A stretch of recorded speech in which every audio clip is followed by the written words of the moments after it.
So I recently was in Hanoi. I was there for the summer, and I took a trip to Malaysia where I went to an exhibition. In general, I'm not a big fan of exhibits or exhibitions because I go there, I see things hanging from walls, and it just does not get me that excited. This exhibition, however, was fantastic. It was an exhibition on this type of woven material from Borneo known as pua kumbu. And these woven materials have stories that are woven into them. There's all of this cultural information that one needs to know to be able to understand what these woven materials are.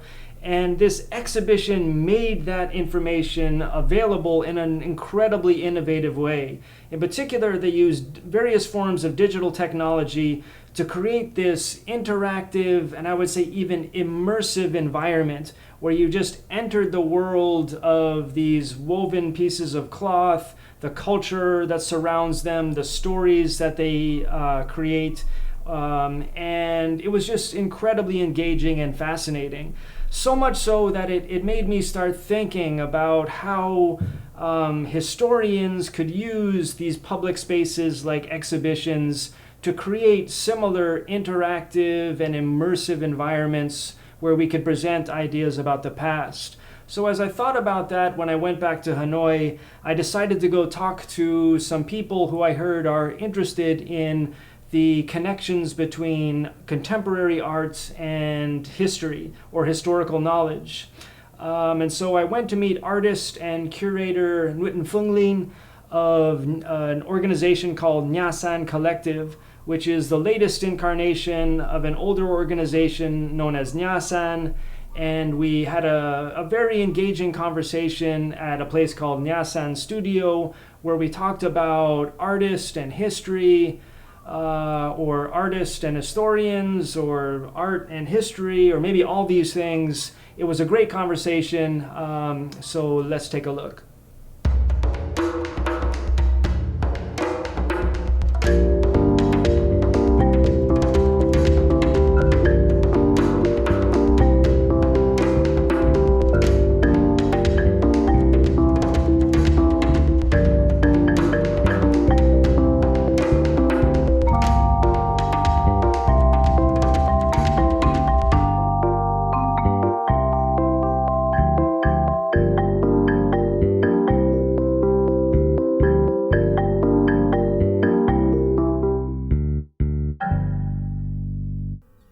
So like I told you, I just went to a exhibit in Malaysia that was really interesting, and it just made me start to think about the connection between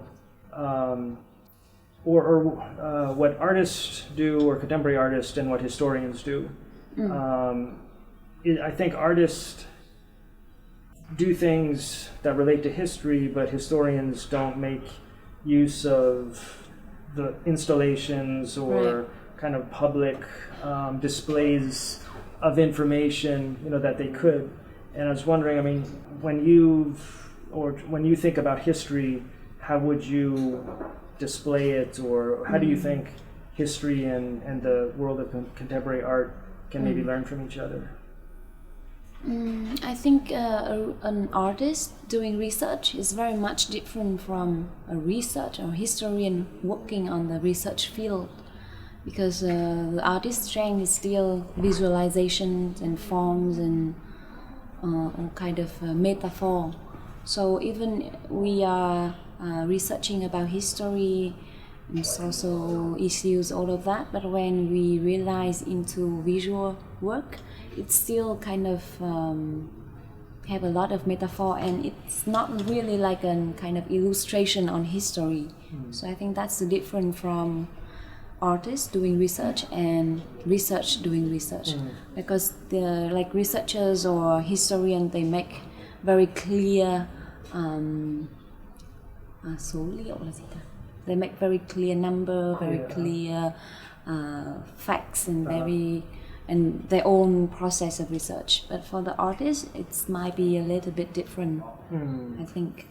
Actually, that's really interesting, because I mean, historians here or in some places might say that they're using kind of real information or facts, but you know, in the past 40 years in, say, North America, that whole process has been questioned.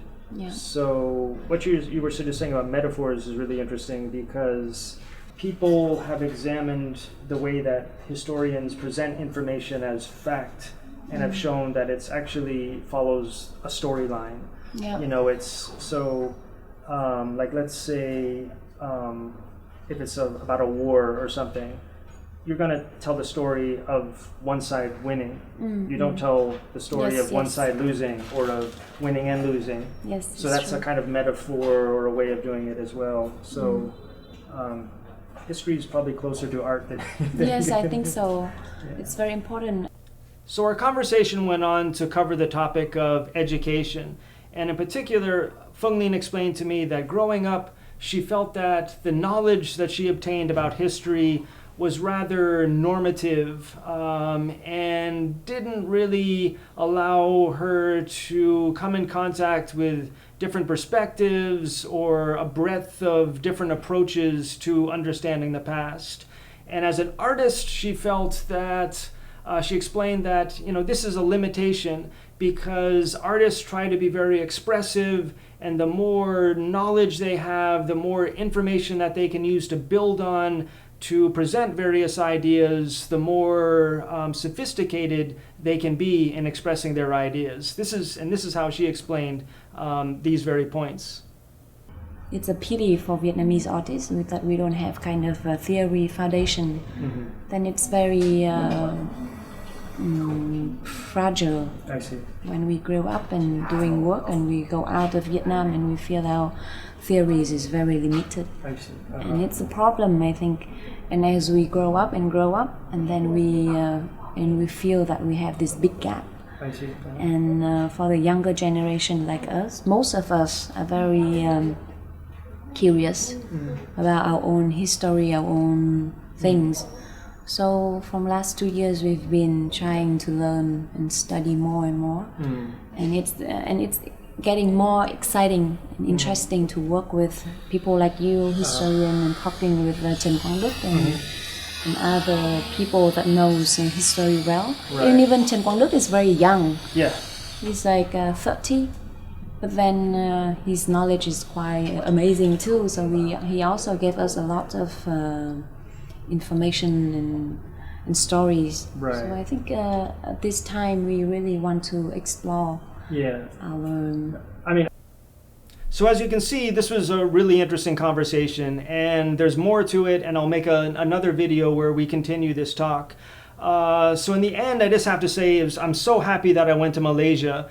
I went to this great exhibition. I got a new hat, but I also got new ideas flowing through my head about ways that artists and historians can connect and can work together. And in talking with Nguyễn Phương Linh, I can see that artists really have these same ideas as well. What struck me is the way that artists seem to be thinking a lot like historians in the postmodern age. Historians in the postmodern age no longer see history as the truth that we need to discover, but instead they understand that history is something that's constructed, it's expressed through discourses. Discourses are filled with power, and therefore our job today is not necessarily to find the truth anymore, but try to understand how people are talking about the past, how they construct it, what the power relations underneath all of this are, so that we can get a better understanding of the society that we live in and the past societies, the societies in the past. And I think the way artists think about the world is very similar to these ways that historians think about the past now. So I think there's great room for collaboration, and in any case, like I said, this is a great conversation, and I'll continue it later in a video coming up, so stay tuned. Okay. So actually, do you really think that you absolutely dismiss the perception of truth now? There is absolutely no truth.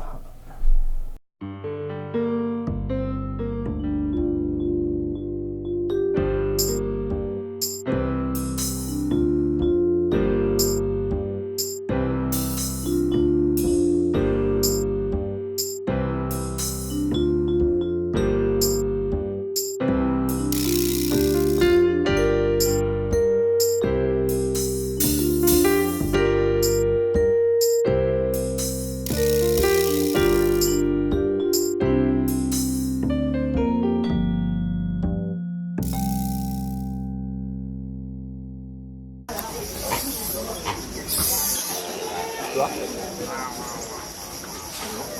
Tạm được.